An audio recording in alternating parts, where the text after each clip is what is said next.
प्रधानमंत्री जी, जिंदगी बदलने का बात है तो औद्योगिक विकास का बात होना चाहिए और ख़ास करके बंगाल में अगर औद्योगिक विकास की बात करें तो सिंगूर का मामला सामने आ जाएगा।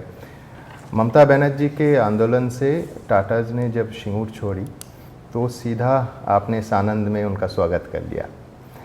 आपके मुख्यमंत्री रहने के समय में वाइब्रेंट गुजरात नाम का एक यूनिक सम्मेलन आपने शुरू किया है, जिसका मॉडल पूरे देश में विभिन्न राज्य में फॉलो किया जाता है। अगर कभी बंगाल में आपके पार्टी सत्ता पे आए तो एक औद्योगिक विकास के लिए आपका ब्लूप्रिंट क्या है, और दूसरा इससे जुड़ा हुआ कि युवाओं की नौकरी के लिए आपका क्या प्लान्स है? एक तो बंगाल इस देश का नेतृत्व करता था, आर्थिक रूप से, सामाजिक रूप से, सामाजिक सुधार, कोई भी क्षेत्र लीजिए, हिंदुस्तान का 200 साल का इतिहास निकालिए, हर जगह पे बंगाल नजर आएगा जी। इसका मतलब भरपूर पोटेंशियल से भरा पड़ा हुआ है, सामर्थ्य की कोई कमी नहीं है, संसाधनों की कोई कमी नहीं है, सही नेतृत्व का अभाव है जी। अगर सही नेतृत्व मतलब I am not talking about only political leadership, जीवन के हर क्षेत्र में।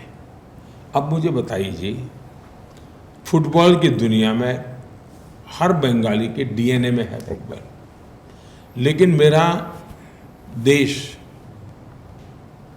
मेडल लेके नहीं आता है।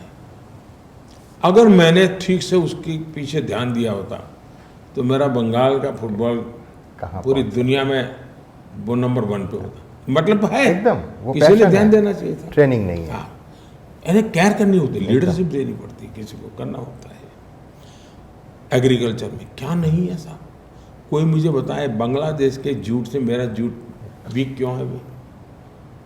बांग्लादेश जूट में क्यों आ गया है?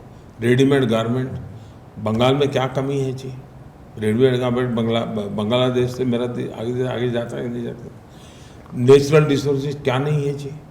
बंगाल में इतनी संभाल, लेकिन मोदी वाइब्रेंट गुजरात करता था, ऐसा मैं इवेंट कर लूँ, इससे बात बनती नहीं जी। मुझे याद है जी, मुझे 6 महीने मेहनत करनी पड़ती थी जी।